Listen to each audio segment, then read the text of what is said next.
नमस्कार विद्यार्थी मित्रांनो, very good morning to all of you. मी प्रियांका चौगले आपल्या सर्वांचं स्वागत करते MPSC करंट अफेअर्स या आपल्या एज्युकेशनल यूट्यूब चॅनलवरती. आणि आजच्या सेशनमध्ये आपण 27 मार्च 2026 रिलेटेड जेवढ्या काही इम्पॉर्टंट चालू घडामोडी आहेत आणि त्याचबरोबर त्याच्याशी रिलेटेड जो काही जीएसचा पोर्शन आहे तो देखील कव्हर करणार आहोत. तर व्हिडिओ शेवटपर्यंत नक्की पहा. सेशनला सुरुवात करण्यापूर्वी जे कोणी विद्यार्थी मित्र आपल्या चॅनलवरती नवीन असतील त्यांनी चॅनलला सबस्क्राईब करा. त्याचबरोबर बेल आयकॉनवरती क्लिक करा, ऑल नोटिफिकेशन सेट करा, जेणेकरून रोज सकाळी 7 वाजता जेव्हा आपला व्हिडिओ अपलोड होतोय तेव्हा तुम्ही तो पाहू शकाल. तर आजच्या सेशनमधील आपला पहिला क्वेश्चन काय ते पाहूयात. बघा, नुकत्याच जाहीर झालेला जागतिक दहशतवाद निर्देशांक 2026 मध्ये भारताचा क्रमांक कितवा आहे असा तुम्हाला प्रश्न विचारलाय. तर या प्रश्नाचं तुमचं योग्य उत्तर काय असणार आहे? क 13वा. तर बरेच वेळेला परीक्षेमध्ये इंडेक्स किंवा निर्देशांकावरती प्रश्न विचारले जातात. तर बघा, आता जागतिक दहशतवाद निर्देशांक 2026 जो आहे तो रिलीज झालेला आहे. हा जाहीर कोण करतं? Institute for economics and peace. जगभरातील 163 देशांचा याच्यामध्ये समावेश होतोय आणि विविध देशांमधील दहशतवादाच्या परिणामांचे मोजमाप करून त्यांची तुलना करण्यात येते याच्यामध्ये. आता याच्यामध्ये पहिल्यांदाच पाकिस्तान जो आहे तो प्रथम क्रमांकावरती आहे. आता जगभरातील एकूण दहशतवादी मृत्यूंची संख्या जी आहे ती घटलेली आहे आणि भारताचा याच्यामध्ये 13वा क्रमांक आहे. 2025ला भारत 14व्या क्रमांकावरती होता.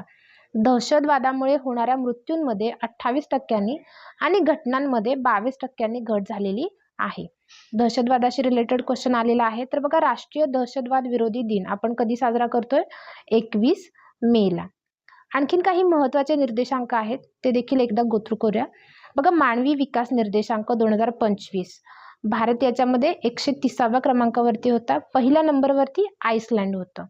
त्याच्यानंतर जागतिक लिंगभेद निर्देशांक 2025 हा वर्ल्ड इकॉनॉमिक फोरमद्वारे रिलीज केला जातोय, ज्याच्यामध्ये भारत जो आहे तो 131व्या क्रमांकावरती आहे आणि आईसलँड जो आहे तो याच्यामध्ये पहिल्या क्रमांकावरती येतोय. जागतिक स्पर्धात्मकता निर्देशांक जो आहे त्याच्यामध्ये भारत 41व्या क्रमांकावरती आणि स्वित्झर्लंड पहिल्या नंबरवरती आहे.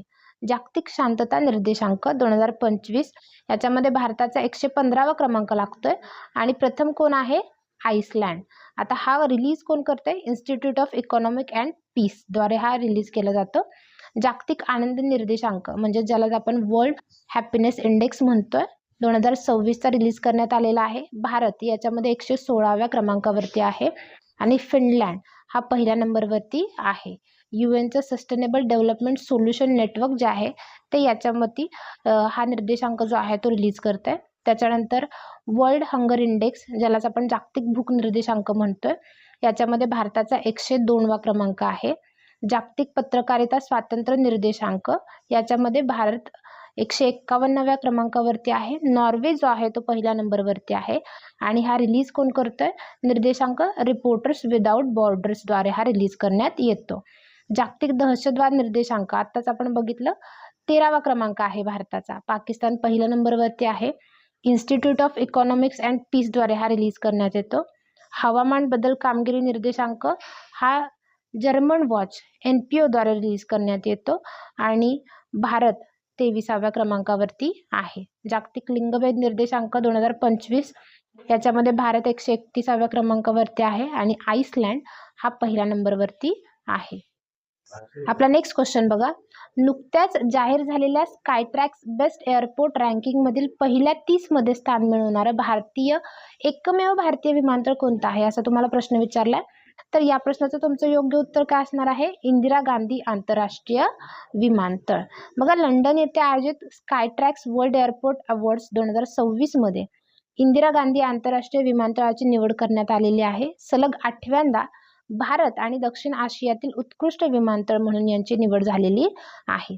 आता जागतिक क्रमवारीत ह्याच्यामध्ये सुधारणा झालेली आहे. 2025 मध्ये त्यांना 32वं तर 2026 मध्ये 28वं स्थान झालेलं आहे आणि अव्वल 30 मध्ये स्थान मिळवणारं हे एकमेव भारतीय विमानतळ आहे. त्याच्यामुळे याचं नाव काय आहे? इम्पॉर्टंट आहे. आता जगातील अव्वल विमानतळ कुठली कुठली आहेत ते बघूयात. 2026च्या रँकिंगनुसार सिंगापूर चांगी विमानतळ पहिल्या नंबरवरती आहे. हमाद आंतरराष्ट्रीय विमानतळ दुसऱ्या नंबरवरती आहे आणि टोकियो हानेडा विमानतळ हे तिसऱ्या नंबरवरती आहे. आता इतर भारतीय विमानतळांची कामगिरी बघूयात.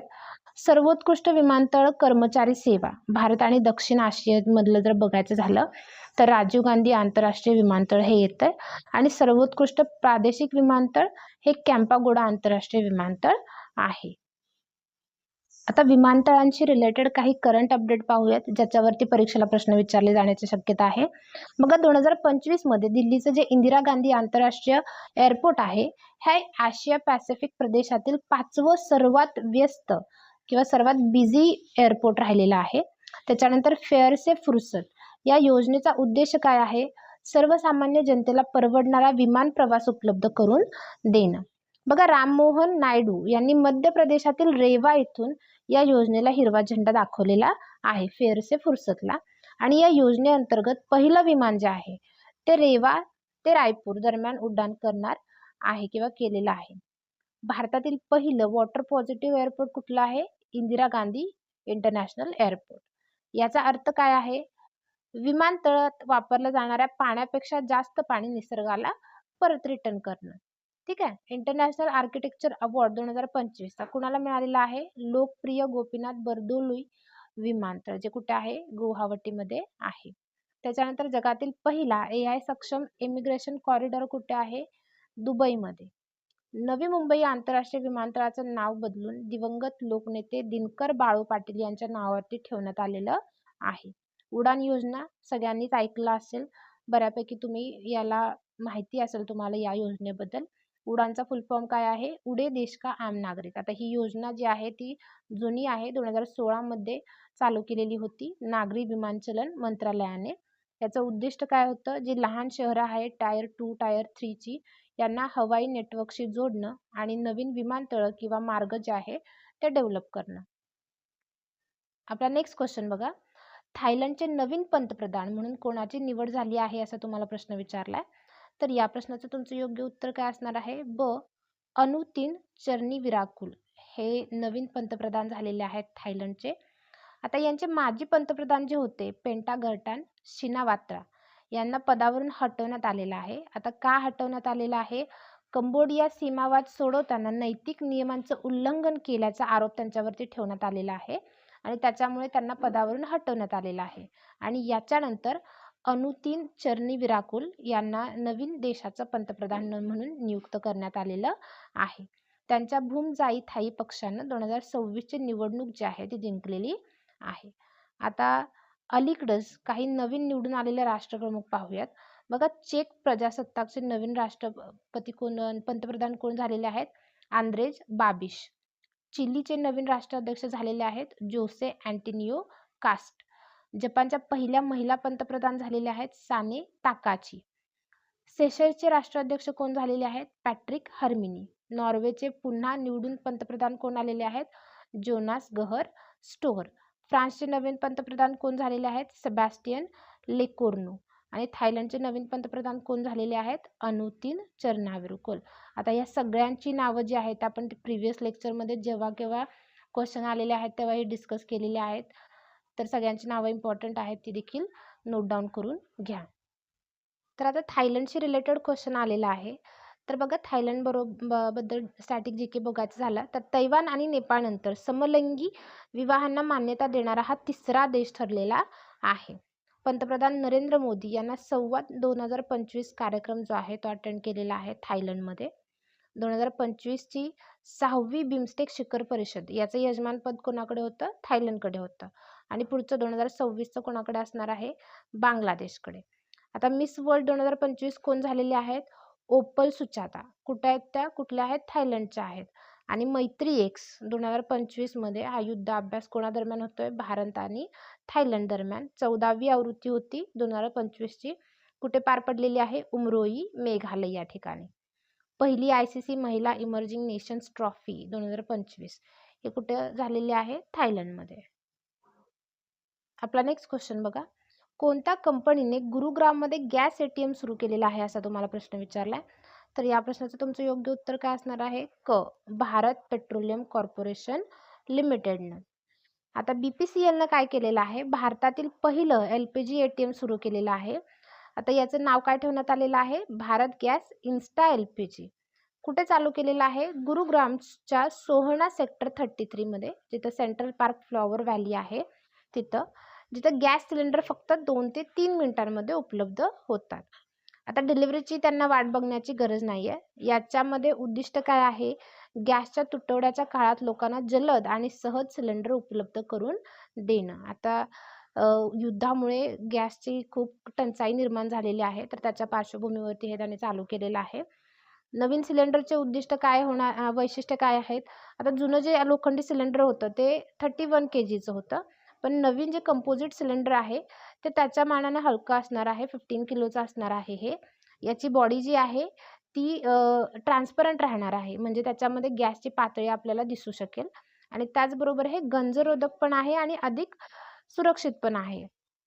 याच्यामध्ये स्टॉक सिस्टीम असणार आहे. मशीनमध्ये 10 सिलेंडरपर्यंत तुम्ही साठा करू शकताय आणि याची क्षमता जी आहे ती 2 पेक्षा कमी झाल्यास गॅस एजन्सीला स्वतः सूचना मिळणार आहेत, अलर्ट पाठवला जाणार आहे. भारतातील हे पहिलं धान्य एटीएम जे आहे ते गुरुग्राममध्येच बसवण्यात आलेलं होतं. एक प्रायोगिक प्रकल्प म्हणून या एटीएमला अन्नपूर्णी असे नाव देण्यात आलेलं आहे. त्याच्यानंतर BPCL बद्दल जर बोलायचं झालं तर बघा, भारत पेट्रोलियम कॉर्पोरेशन लिमिटेड ही एक महारत्न कंपनी आहे, जिची स्थापना 24 जानेवारी 1976 ला झालेली आहे. हेडक्वार्टर मुंबईमध्ये आहे, तर MD कोण आहेत? संजय खन्ना. ATMशी रिलेटेड क्वेश्चन आलेला आहे, तर त्याच्याबद्दल आणखीन काही महत्त्वाचे ATMs आपण पाहूयात. बघा, ATMच्या शोधाचे श्रेय कुणाला दिले जाते? ग्रेट ब्रिटनच्या जॉन शेफर्ड बॅरन यांना दिलं जाते. जगातील पहिलं ATM जे आहे ते 1967 मध्ये लंडनमध्ये ब्रिटिश बँक बार्कलेजने स्थापन केलेलं होतं. भारतातील पहिलं ATM कुठे स्थापन करण्यात आलेलं होतं? मुंबईमध्ये ब्रिटिश बँक HSBC द्वारे 27 जून 1987 ला स्थापन केलेलं होतं हे. त्याच्यानंतर भारतातील पहिलं तरंगत ATM SBIने चालू केलेलं आहे. कुठे? केरळमध्ये 2004 मध्ये, आणि दुसरं 2021 मध्ये जम्मू आणि काश्मीरच्या दाल सरोवरात चालू केलेलं आहे. त्याच्यानंतर भारतातील पहिलं UPI ATM कुठे चालू केलेलं आहे? हिताची पेमेंट सर्व्हिसने. भारतातील पहिलं अपग्रेड करण्यायोग्य ATM कुणी सुरू केलेलं आहे? हिताची पेमेंट सर्व्हिसने चालू केलेलं आहे. बघा, भारतातील पहिलं खरे सोन्याचं ATM हे हैदराबादमध्ये चालू करण्यात आलेलं आहे. भारतातील पहिलं धान्याचं ATM गुरुग्राममध्ये चालू करण्यात आलेलं आहे. दाल सरोवरमध्ये तरंगत ATM SBIने चालू केलेलं आहे, स्टेट बँक ऑफ इंडियानं. आणि देशातील पहिलं राईस ATM जे आहे ते भुवनेश्वरमध्ये चालू करण्यात आलेलं आहे. आता बघा, ट्रेनमध्ये ATM बसवणारी भारतातील पहिली बँक कुठली आहे? Bank of Maharashtra. मुंबई ते मनमाड पंचवटी एक्सप्रेसवरती हे बसवण्यात आलेलं आहे. आणि भारतातील सर्वात उंच ATM जे की 13,200 फूट उंचीवरती आहे, ते खाजगी क्षेत्रातील बँक ॲक्सिस बँकनं सिक्कीममधील नाहटुला येथे बसवलेलं आहे. तर या देखील काही मोस्ट करंट अपडेट आहेत, त्या देखील तुम्ही नोट डाऊन करून घ्या. आपला नेक्स्ट क्वेश्चन बघा, जागतिक हवामान दिन 2026 ची संकल्पना काय आहे? ऑब्झर्विंग टुडे, प्रोटेक्टिंग टुमारो ही त्याची थीम आहे. जागतिक हवामान दिन आपण कधी साजरा करतोय? 23 मार्चला. जागतिक हवामान संघटना तिची स्थापना कधी झालेली आहे? 23 मार्च 1950 ला. हे हेडक्वार्टर आहे जिनेव्हा, स्वित्झर्लंडमध्ये. आणि 1961 ला पहिला दिवस आपण साजरा केलेला आहे जागतिक हवामान दिन. संकल्पना काय आहे? Observing today, protecting tomorrow. आपला नेक्स्ट क्वेश्चन बघा, करुणा द पॉवर ऑफ कंपॅशन नावाचं पुस्तक अलीकडेच कुणी लिहिलेलं आहे असं तुम्हाला प्रश्न विचारलाय. तर या प्रश्नाचं तुमचं योग्य उत्तर काय असणार आहे? कैलाश सत्यार्थी. तर पुस्तक कुठलं आहे? करुणा द पॉवर ऑफ कंपॅशन. हे पुस्तक काय स्पष्ट करतं? करुणा म्हणजे इतरांना समजून घेणं आणि त्यांची हेल्प करणं ही कमजोरी नसून जग बदलणारी एक शक्तिशाली शक्ती आहे. कैलाश सत्यार्थी यांचं नाव ऐकल्यानंतर तुम्हाला नोबेल पुरस्कार आठवलाच पाहिजे, कारण त्यांना 2014 मध्ये पाकिस्तानच्या ज्या मलाला युसुफजाई आहेत यांच्याबरोबर संयुक्तपणे नोबेल पुरस्कार शांततेचा त्यांना मिळालेला आहे.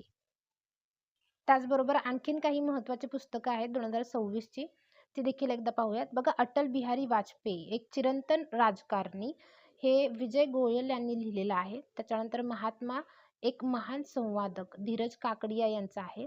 नियतीच्या ताऱ्यासाठी मनोज मुकुंद नरवणे यांचे लेखणीतून हे प्रकाशित झालेलं आहे. त्याच्यानंतर पहिल्या स्वदेशी supersonic multi target surface to air क्षेपणास्त्र प्रणालीची अभूतपूर्व यशोगाथा कोणी लिहिलेलं आहे? जी चंद्रमौली यांनी. 53वा जागतिक पुस्तक मेळा 2026 हा कुठे आयोजित करण्यात आलेला होता? भारत मंडपम नवी दिल्ली या ठिकाणी जानेवारी महिन्यात.